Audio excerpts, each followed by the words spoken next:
ನಮಸ್ಕಾರ. ಕೆಸಿಎನ್ ವಾರ್ತೆಗಳಿಗೆ ಸ್ವಾಗತ. ಮೊದಲಿಗೆ ಸುದ್ದಿಗಳ ಮುಖ್ಯಾಂಶಗಳು. ಮಳೆ ಸುರಿದು ಇಳೆ ತುಂಬಿತು, ಭೋರ್ಗರೆದು ಕಡಲು, ತೀರ ನಿವಾಸಿಗಳು ಆತಂಕದಲ್ಲಿ. ಮುಳುಗಣ್ಣರೆ ಜಾಗ್ರತೆ, ಸಿವಿಲ್ ಸ್ಟೇಷನ್ನಲ್ಲಿನ್ನೂ ಪಂಚಿಂಗ್ ಖಾಯಂ. ಲಂಚದಲ್ಲಿ ಮುಳುಗಿ ಪೈವಳಿಕೆ ಪಂಚಾಯತು, ಸಿಪಿಎಂನಿಂದ ಬುಧವಾರ ಪಂಚಾಯತ್ ಕಾರ್ಯಾಲಯ ಮುಂದೆ ಸತ್ಯಾಗ್ರಹ. ಕಾರ್ಮಿಕ ವಿರೋಧಿ ನೀತಿ ಮುಂದರಿಕೆ, ಭಾರತ್ ಬೀಡಿ ಮುಂದೆ ಪ್ರತಿಭಟನಾ ಮುಷ್ಕರ. ಸುದ್ದಿಗಳು ವಿವರವಾಗಿ. ಜಿಲ್ಲೆಯಲ್ಲಿ ಕರ್ಕಾಟಕ ಮಳೆ ಇನ್ನಷ್ಟು ಶಕ್ತಿ ಪ್ರಾಪಿಸುವುದರೊಂದಿಗೆ ಸಮುದ್ರವು ತೀವ್ರ ರೀತಿಯಲ್ಲಿ ಭೋರ್ಗರೆಯತೊಡಗಿದೆ. ಸಾಮಾನ್ಯ ಶಾಂತವಾಗಿದ್ದ ಸಾಗರವು ಕಳೆದ 2 ದಿನಗಳಿಂದ ರುದ್ರ ನರ್ತನವಾಡುತ್ತಿದ್ದು, ತೀರ ಪ್ರದೇಶ ನಿವಾಸಿಗಳು ಅತ್ಯಂತ ಆತಂಕದಿಂದ ಕಳೆಯುವಂತಾಗಿದೆ. ಜಿಲ್ಲೆಯ ತಲಪಾಡಿ, ಮಂಜೇಶ್ವರ, ಉಪ್ಪಳ, ಶಿರಿಯ, ಕುಂಬಳೆ, ಕಾಸರಗೋಡು, ಕಸಬಾ, ನೆಲ್ಲಿಕುಂಜೆ ಮೊದಲಾದೆಡೆ ಕಡಲ್ಕೊರೆತ ತೀವ್ರವಾಗಿದ್ದು ಸಮುದ್ರ ಉಕ್ಕೇರುತ್ತಿದೆ. ಬೀಸಿ ಹೊಡೆಯುವ ಭಾರೀ ತೆರೆಗಳು ಸಮುದ್ರ ತೀರದ ರಸ್ತೆಯನ್ನು ನುಂಗಿ ಮೀನು ಕಾರ್ಮಿಕರ ನಿವಾಸಗಳ ಗೋಡೆಗೆ ಬಡಿಯತೊಡಗಿದೆ. ಕಾಸರಗೋಡು, ಕಸಬಾ ಹಾಗೂ ನೆಲ್ಲಿಕುಂಜೆ ಕಡಪುರದಲ್ಲಿ 25ರಷ್ಟು ಮನೆಗಳು ಕಡಲ್ಕೊರೆತದ ಆತಂಕದಲ್ಲಿವೆ. ಇವರನ್ನು ಸುರಕ್ಷಿತ ಸ್ಥಳಗಳಿಗೆ ಸ್ಥಳಾಂತರಿಸಲು ಕ್ರಮ ಕೈಗೊಳ್ಳಲಾಗಿದೆ. ಕಸಬಾ ತೀರದಲ್ಲಿ ಅತ್ಯಂತ ತೀವ್ರ ರೀತಿಯಲ್ಲಿ ಸಮುದ್ರ ಉಕ್ಕೇರುತ್ತಿದ್ದು, ಉನ್ನತಾಧಿಕಾರಿಗಳು ಸ್ಥಳ ಸಂದರ್ಶಿಸಿದ್ದಾರೆ. ಇಲ್ಲಿನ ಪದ್ಮಾವತಿ ಎಂಬವರ ಸಹಿತ ಹಲವರ ಮನೆ ಆತಂಕದಲ್ಲಿವೆ.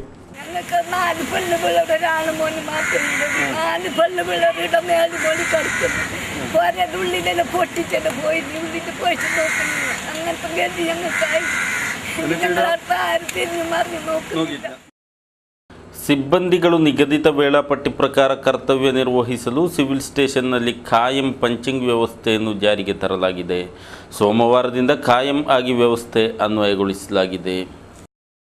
ಸಿವಿಲ್ ಸ್ಟೇಷನ್ನ ನೌಕರರು ಕಚೇರಿಗೆ ಬಂದು ಸಹಿ ಹಾಕಿ ಮರಳುತ್ತಿರುವುದಾಗಿ ಸಾರ್ವಜನಿಕರಿಂದ ವ್ಯಾಪಕ ದೂರು ಕೇಳಿಬರುತ್ತಿತ್ತು.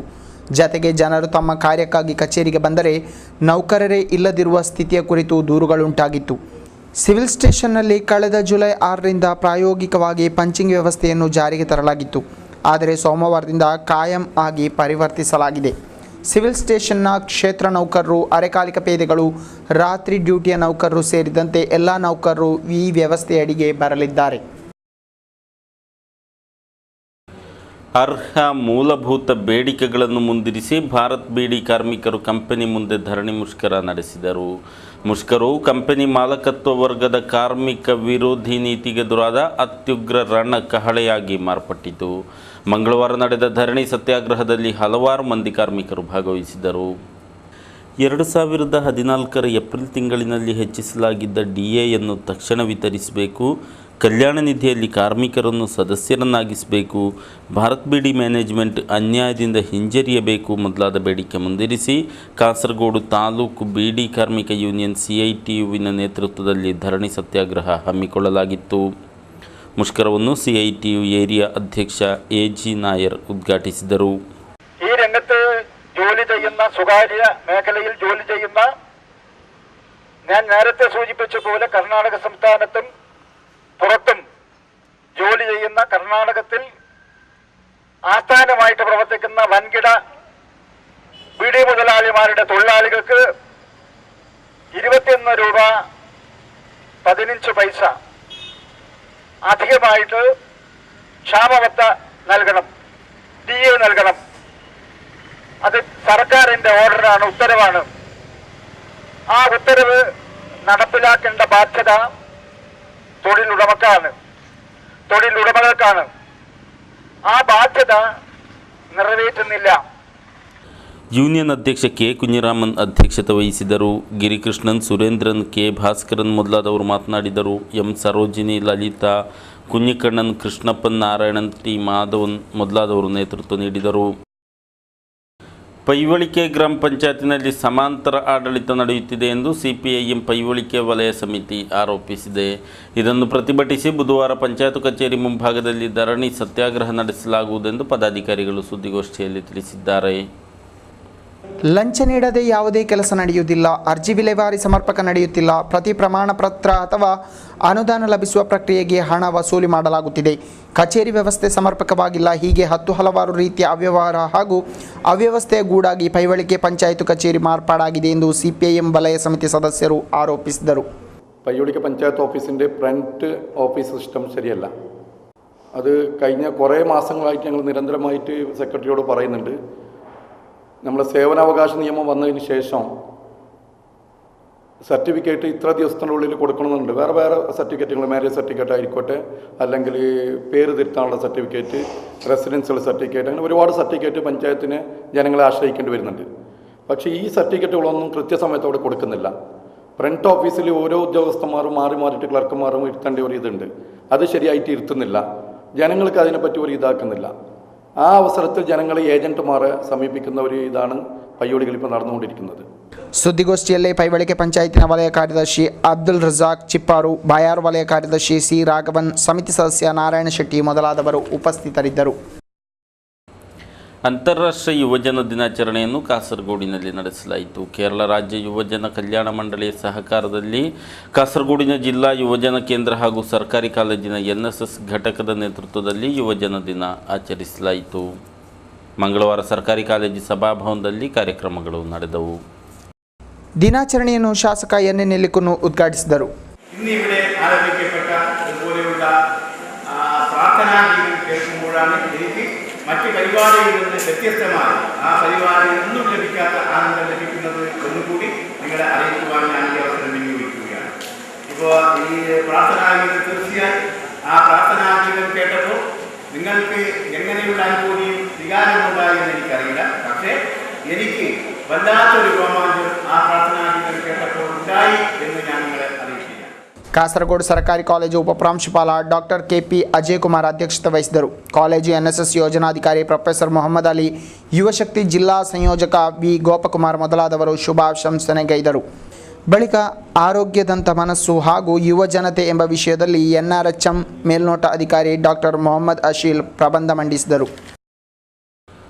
ಬಾವಿಗೆ ಬಿದ್ದು ವಿದ್ಯಾರ್ಥಿ ಮೃತಪಟ್ಟಿದ್ದಾನೆ. ಉದುಮ ಬಳಿಯ ಕೊಕ್ಕಾಲು ಎಂಬಲ್ಲಿಯ ನಿವಾಸಿ ಕಣ್ಣನ್ ಎಂಬವರ ಪುತ್ರ 15ರ ಹರೆಯದ ಅಕ್ಷಯ ಮೃತ ದುರ್ದೈವಿ.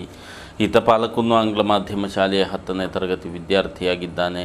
ಸೋಮವಾರ ಸಂಜೆ ಮನೆ ಸಮೀಪದ ಆವರಣವಿಲ್ಲದ ಬಾವಿಗೆ ಅಕಸ್ಮಾತ್ ಕಾಲು ಜಾರಿ ಬಿದ್ದು ಘಟನೆ ನಡೆದಿದೆ. ಮೃತ ಅಕ್ಷಯನು ತಂದೆ, ತಾಯಿ ರೋಹಿಣಿ ಹಾಗೂ ಸಹೋದರಿಯರನ್ನು ಹೊಂದಿದ್ದಾನೆ. ಕಾಸರಗೋಡು ಜಿಲ್ಲಾ ಕೈಗಾರಿಕಾ ಕೇಂದ್ರದ ಆಶ್ರಯದಲ್ಲಿ ಮಂಜೇಶ್ವರದಲ್ಲಿ ಕೈಗಾರಿಕಾ ತಿಳುವಳಿಕೆ ಶಿಬಿರ ನಡೆಸಲಾಯಿತು. ಮಂಜೇಶ್ವರ ಬ್ಲಾಕ್ ಪಂಚಾಯತಿನ ಸಹಭಾಗಿತ್ವದಲ್ಲಿ ಬ್ಲಾಕ್ ಪಂಚಾಯತ್ ಹಾಲ್ನಲ್ಲಿ ಮಂಗಳವಾರ ವಿಚಾರ ಕಮ್ಮಟ ನಡೆಯಿತು.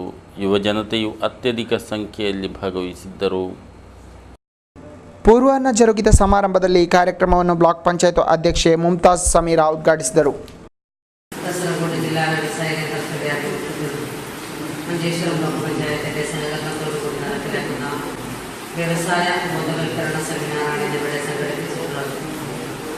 നമ്മൾ ആദ്യമൊക്കെ ഇത്തരത്തിലുള്ള സെമിനാർ നടത്തുമ്പോൾ ഒരുപാട് ആളുകളെ കൂടി നമുക്ക് പങ്കെടുപ്പിക്കുവാൻ സാധിച്ചിട്ടുണ്ട്.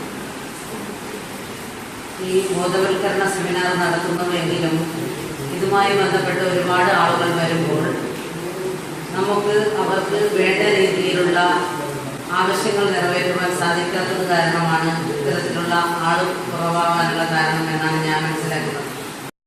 ಸ್ಥಾಯಿ ಸಮಿತಿ ಅಧ್ಯಕ್ಷರಾದ ಮುಮ್ತಾಜ್ ನಸೀರಾ, ಮೂಸಾ ಕುഞ്ഞಿ, ಸಫಿಯಾ ಉಂಬು, ಬ್ಲಾಕ್ ಪಂಚಾಯತ್ BDO ಅಶ್ವಿನಿ ಕುಮಾರ್ ಮೊದಲಾದವರು ಮಾತನಾಡಿದರು. ಬಳಿಕ ಜಿಲ್ಲಾ ಕೈಗಾರಿಕಾ ಕೇಂದ್ರದ ಮ್ಯಾನೇಜರ್ T ದಿನೇಶನ್ ಹಾಗೂ ಹಿರಿಯ ಸಹಕಾರಿ ಧುರೀಣ N ಅಶೋಕ್ ತರಗತಿ ನಡೆಸಿದರು. ಕೈಗಾರಿಕೆ ಸಾಧ್ಯತೆಗಳು, ಸರ್ಕಾರದಿಂದ ದೊರಕುವ ಸೌಲಭ್ಯ, ಸಬ್ಸಿಡಿ ಎಂಬುವುಗಳ ಬಗ್ಗೆ ಕೈಗಾರಿಕಾಸಕ್ತರಿಗೆ ಮಾಹಿತಿ ನೀಡುವ ಸಲುವಾಗಿ ಶಿಬಿರ ಕೈಗೊಳ್ಳಲಾಗಿತ್ತು. ಕೇರಳ NGO ಯೂನಿಯನ್ ಹಾಗೂ ಕೇರಳ ಗೆಜೆಟೆಡ್ ಆಫೀಸರ್ಸ್ ಅಸೋಸಿಯೇಷನ್ ಎಂಬುವುಗಳ ಸಂಯುಕ್ತ ಆಶ್ರಯದಲ್ಲಿ ನೌಕರರು KSRTC ಡಿಪೋಕ್ಕೆ ಜಾಥಾ ನಡೆಸಿದರು. ಕಾಸರಗೋಡು ರೈಲು ನಿಲ್ದಾಣದಿಂದ ವಿದ್ಯಾನಗರ ಸಿವಿಲ್ ಸ್ಟೇಷನ್ಗೆ ಹೆಚ್ಚಿನ KSRTC ಬಸ್ಸುಗಳನ್ನು ಮಂಜೂರು ಮಾಡಬೇಕೆಂದು ಆಗ್ರಹಿಸಿ ಮುಷ್ಕರ ನಡೆಸಲಾಯಿತು.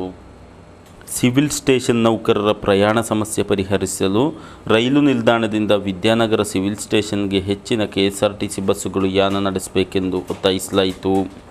ರೈಲು ನಿಲ್ದಾಣ ಪರಿಸರದಿಂದ ಹೊರಟ ಜಾಥಾದಲ್ಲಿ ಹಲವಾರು ಮಂದಿ ನೌಕರರು ಭಾಗವಹಿಸಿದರು. KP Gangadharan, KV Rameshan, K Satish Chandran ಮೊದಲಾದವರು ನೇತೃತ್ವ ನೀಡಿದರು. NGO ಯೂನಿಯನ್ ಜಿಲ್ಲಾ ಕಾರ್ಯದರ್ಶಿ ವಿ ಚಂದ್ರನ್, ಅಧ್ಯಕ್ಷ ಎ ಸಲೀಂ, ಕೆ ಸತೀಶನ್ ಮೊದಲಾದವರು ಮಾತನಾಡಿದರು.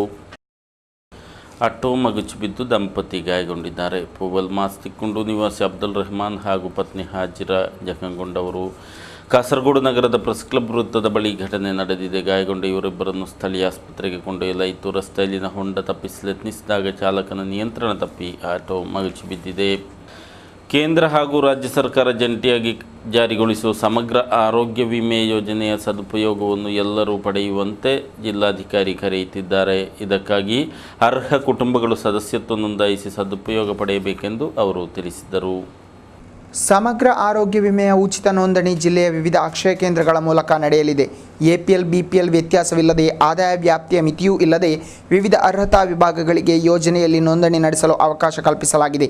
ಉದ್ಯೋಗ ಖಾತ್ರಿ ಯೋಜನೆಯಲ್ಲಿ ಕನಿಷ್ಠ 15 ದಿನ ನೌಕರಿ ಮಾಡಿದ್ದವರು, ಪರಿಶಿಷ್ಟ ಜಾತಿ ವರ್ಗ ಕುಟುಂಬಗಳು, ಬೀಡಿ ಕಾರ್ಮಿಕರು, ಬೀದಿ ವ್ಯಾಪಾರಿಗಳು, ಅಂಗವಿಕಲರು, ಯಾವುದಾದರೂ ಕ್ಷೇಮನಿಧಿ ಸದಸ್ಯರು, ಪಿಂಚಣಿದಾರರು, ಸ್ಥಳೀಯ ಆಡಳಿತ ಸಂಸ್ಥೆಗಳ ಪ್ರತಿನಿಧಿಗಳನ್ನೊಳಗೊಂಡ ಕುಟುಂಬಗಳ ಸದಸ್ಯರು ನೋಂದಣಿಯಲ್ಲಿ ಭಾಗವಹಿಸಿ ಸ್ಮಾರ್ಟ್ ಕಾರ್ಡ್ ಪಡೆಯಬಹುದಾಗಿದೆ. ವಾರ್ಷಿಕ ಆದಾಯ 60,000 ರೂಪಾಯಿ ಅಥವಾ ಕೆಳಮಟ್ಟದಲ್ಲಿದ್ದರೆ ಅಂತಹವರು ನೋಂದಣಿ ನಡೆಸಬಹುದು. ಅರ್ಹತಾ ಮಾನದಂಡಗಳಿಗೆ ಸಂಬಂಧಿಸಿದ ಸಮಗ್ರ ಮಾಹಿತಿ ಆಯಾ ಅಕ್ಷಯ ಕೇಂದ್ರಗಳಲ್ಲಿ ಲಭ್ಯವಿರುವುದಾಗಿ ಜಿಲ್ಲಾಧಿಕಾರಿ ಅವರು ತಿಳಿಸಿದ್ದಾರೆ. ಆರೋಗ್ಯ ಕ್ಷೇತ್ರದಲ್ಲಾಗುವ ವ್ಯಾಪಾರೀಕರಣದಿಂದ ಕೆಳವರ್ಗ ಹಾಗೂ ಮಧ್ಯಮ ವರ್ಗದವರು ಬವಣೆ ಅನುಭವಿಸುತ್ತಿರುವ ಈ ಕಾಲದಲ್ಲಿ ಕೇಂದ್ರ ಹಾಗೂ ರಾಜ್ಯ ಸರ್ಕಾರ ಜಂಟಿಯಾಗಿ ಇಂತಹ ಸೌಲಭ್ಯ ಕಲ್ಪಿಸಿರುವುದು ನಿಜಕ್ಕೂ ಶ್ಲಾಘನೀಯ. ನಕಲಿ ಪಾಸ್ಪೋರ್ಟ್ ಪ್ರಕರಣದಲ್ಲಿ ಧರ್ಮತಡ್ಕ ನಿವಾಸಿ ಸಹಿತ ಇಬ್ಬರನ್ನು ಬಂಧಿಸಲಾಗಿದೆ. ಧರ್ಮತಡ್ಕದ KM ಅಬ್ದುಲ್ಲಾ ಕುಂಜಿ 38 ಹಾಗೂ ತ್ರಿಶೂರಿನ NP ಸಲೀಂ 48 ಬಂಧಿತರು. ಅಬ್ದುಲ್ಲಾ ಕುಂಜಿಯನ್ನು ಮಂಗಳೂರು ವಿಮಾನ ನಿಲ್ದಾಣದಲ್ಲಿ ಸೆರೆ ಹಿಡಿದರೆ ಸಲೀಂನನ್ನು ನೆಡುಂಬಾಶ್ಶೇರಿ ನಿಲ್ದಾಣದಲ್ಲಿ ಬಂಧಿಸಲಾಗಿದೆ. ಇವರಿಬ್ಬರನ್ನು ಪತ್ತೆ ಹಚ್ಚಲು ತನಿಖಾ ತಂಡ ಲುಕೌಟ್ ನೋಟಿಸ್ ಜಾರಿಗೊಳಿಸಿತ್ತು. ಬಂಧಿತರು ಇದೀಗ ನ್ಯಾಯಾಂಗ ಬಂಧನದಲ್ಲಿದ್ದಾರೆ. ಕೊನೆಯಲ್ಲಿ ಮತ್ತೊಮ್ಮೆ ಸುದ್ದಿಗಳ ಮುಖ್ಯಾಂಶಗಳು. ಮಳೆ ಸುರಿದು ಇಳೆ ತುಂಬಿತು, ಭೋರ್ಗರೆದು ಕಡಲು, ತೀರ ನಿವಾಸಿಗಳು ಆತಂಕದಲ್ಲಿ. ಮುಳುಗಣ್ಣರೆ ಜಾಗ್ರತೆ, ಸಿವಿಲ್ ಸ್ಟೇಷನ್ನಲ್ಲಿನ್ನೂ ಪಂಚಿಂಗ್ ಖಾಯಂ. ಲಂಚದಲ್ಲಿ ಮುಳುಗಿ ಪೈವಳಿಕೆ ಪಂಚಾಯತು, CPMನಿಂದ ಬುಧವಾರ ಪಂಚಾಯತ್ ಕಾರ್ಯಾಲಯ ಮುಂದೆ ಸತ್ಯಾಗ್ರಹ. ಕಾರ್ಮಿಕ ವಿರೋಧಿ ನೀತಿ ಮುಂದರಿಕೆ, ಭಾರತ್ ಬೀಡಿ ಮುಂದೆ ಪ್ರತಿಭಟನಾ ಮುಷ್ಕರ. ಇದರೊಂದಿಗೆ ಸುದ್ದಿಗಳ ಈ ಸಂಚಿಕೆ ಮುಕ್ತಾಯವಾಯಿತು. ಮುಂದಿನ ವಾರ್ತೆಗಳೊಂದಿಗೆ ಮತ್ತೆ ಭೇಟಿಯಾಗೋಣ. ವಂದನೆಗಳು.